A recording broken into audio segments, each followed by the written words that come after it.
You guys, we have Rikki Stokes in the house, and he is working with our class today. Yes. Any other questions? Please keep. I love questions. I love it. Because He is our acting coach. that lets me know you're How interested. long have you been in this? I've been in the industry for over 30 years. Wow. Yeah. I've had the honor to work with Prince for 3 years, and I've had the honor to work with Janet Jackson. Currently, I'm working with Kat Graham from Vampire Diaries. Kesha, we're about to do a single with her as well. Do you guys know who Kesha is? Okay, cool. You know, she just released another single, right? Yeah. So, about to work with her. And then I have a couple of local artists that I'm kind of launching as well. That's where you guys come in too. He's launching some local artists, so.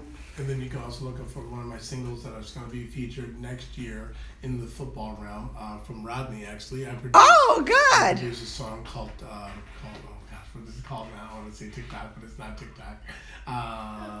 Touchdown, that's what it's called. Touchdown. And that's really, it's on iTunes and Spotify, so you can look it up yourself. It's really Fantastic.